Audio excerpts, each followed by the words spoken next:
Heritage International Headquarters in Fort Mill, South Carolina. This is Prophetic Perspectives on Current Events with Rick Joyner. Welcome to Prophetic Perspectives on Current Events. And we got so many current events to talk about and world events. But I want to talk to you about something that's even more important than everything that's going on, more important than the Ebola outbreak, more important than what's going on in Ukraine, ISIS, anything else. And that is, we're going to heaven. All of us. If you are a true seeker of God, you're going to heaven really soon. I'm not talking about dying to go to heaven. I'm talking about we're going to start experiencing heaven like never before. Now, I had a prophetic dream this week. I spent 8 hours in heaven. It was, I've had a number of experiences like this. I've had encounters where I got drawn up and, when I was awake, all of a sudden I'm in the heavenly realm. I'm in heaven. I've been in the throne room a number of times. I've been in different dreams. I've had experiences like this, but never anything like I experienced this past week.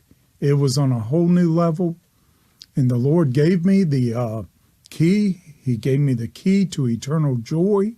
He showed me that every one of his people have this key. We can use it every day. I'm going to be talking a lot about that because we have to use it now. We have no choice. We also have to go to heaven. We've got to start entering more and more into the kingdom every day. It's no longer an option. Now, the world is going to break down into increasing chaos. It's not going to totally fall apart tomorrow or even this year. Next year, there's going to be something happen that you're going to think, this is it. The world can't survive this. This is the end of the world. There are things coming down on that level, and I'm going to tell you about them. But at the same time, God's people are going to be experiencing increasing peace and increasing joy and increasing success towards accomplishing what they were here to accomplish. And in everything, their lives are going to be getting better and better and better every day. And this is something we have to look at every day. Get our daily bread. This is not something we can put off and say, I'm going to get closer to God next week or next month or next year. Today is the day of salvation. It's got to be a daily thing. And you're going to experience very soon, I believe there's a clarion call going out. Where I think it's going to be clear that you've got to turn. You've got to seek the kingdom with all of your heart now. You've got to do all things for the sake of his kingdom, for the sake of his gospel. That those who are going on into him, they're going to turn, and they are going to do these things now. And those who do not are going to go on into the chaos that the rest of the world is going into. Their lives, everything else is going to go that way. We've got to make the choice. We've got to go. But it's easy, and it's the best thing we've ever done. The most fun and the most joy and the most peace we will have ever had. So this is the time.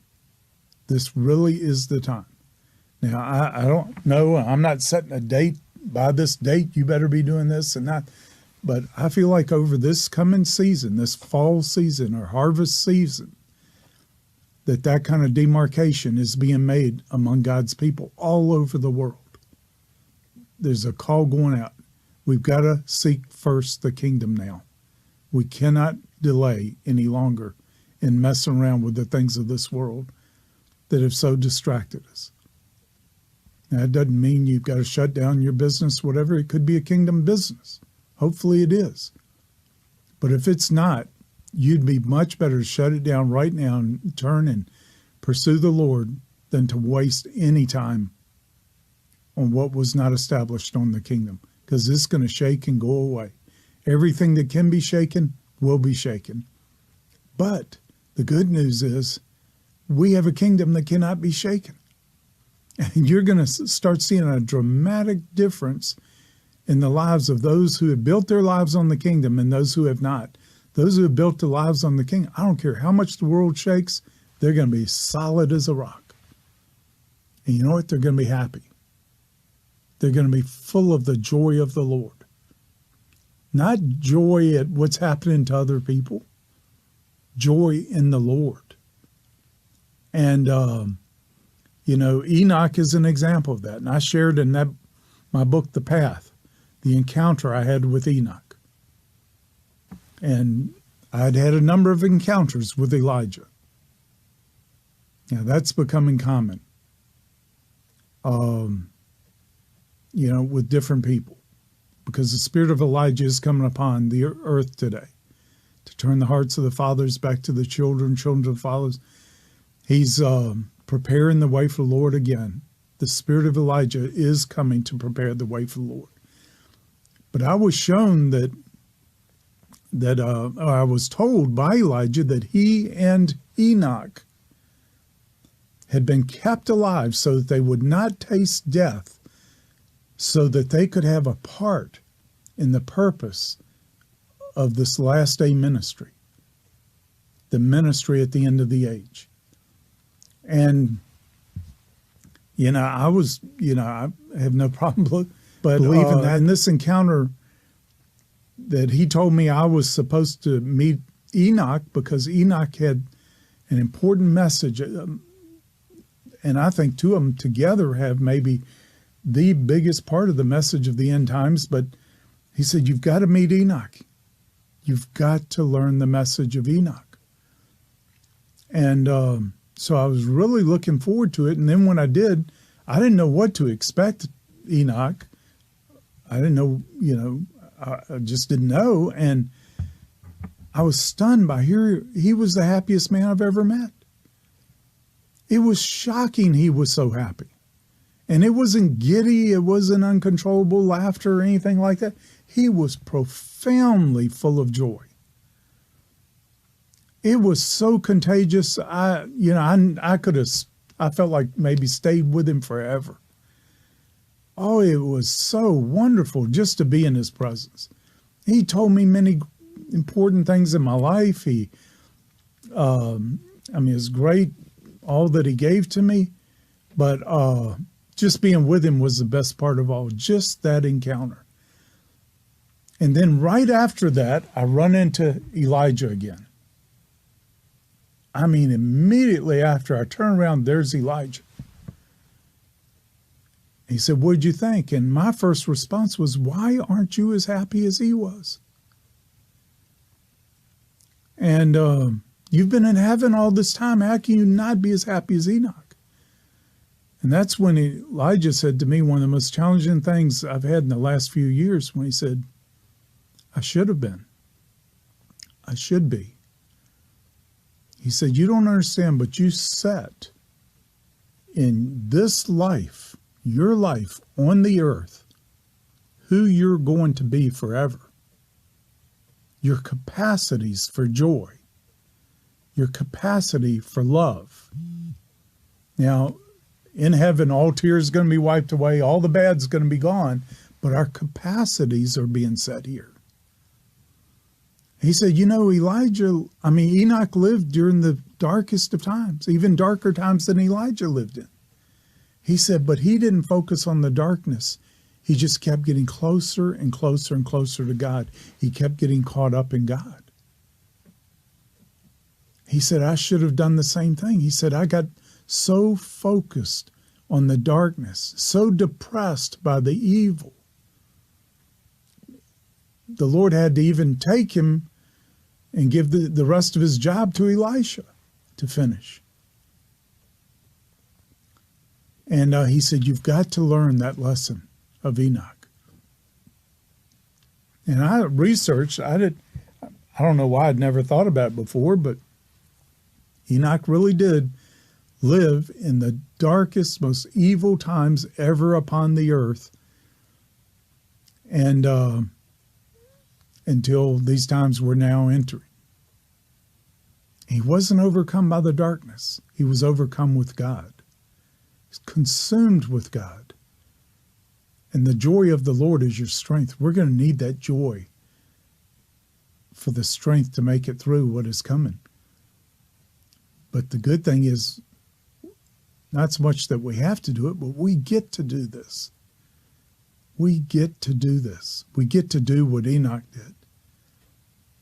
And you're going to see him becoming an example of those who are truly walking with the Lord and entering the kingdom in the days to come.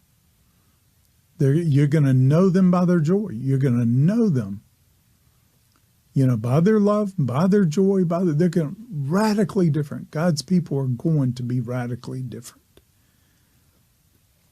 So I was shown this in this dream last week. The key to eternal joy. How easy it is to use that key. How we all have it. Now we've got to do it together. Now's the time. We cannot waste any longer. We cannot put off any longer. If we don't use it now, and if we're not advancing further and further into the kingdom every day, we're going to be falling into increasing chaos, darkness, anxiety, fear, everything else. There's a demarcation, I believe, begins this fall, that you're going one way or the other. We're going to see the Lord sending messengers and starting to remove all stumbling blocks.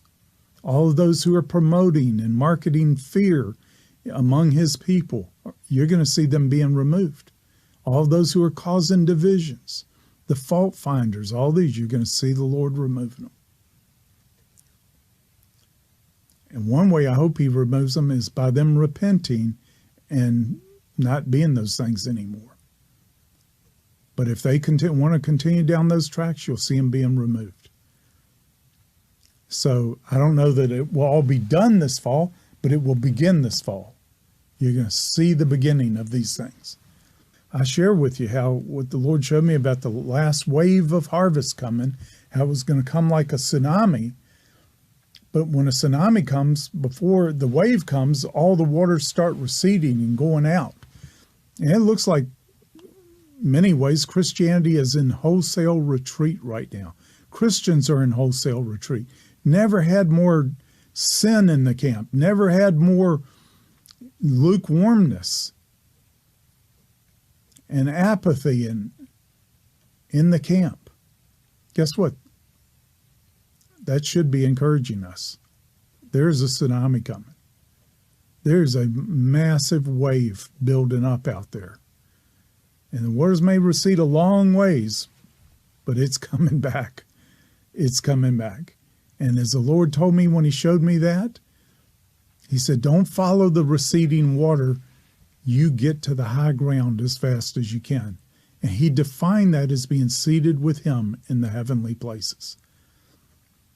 I believe the dream that he gave me so many practical ways that we can day by day go deeper into him, deeper into his kingdom. And this is what I'm processing. This is what I want to be presenting to you over the next few weeks and months. We've got to do it now, but we also get to do it. Thank you so much.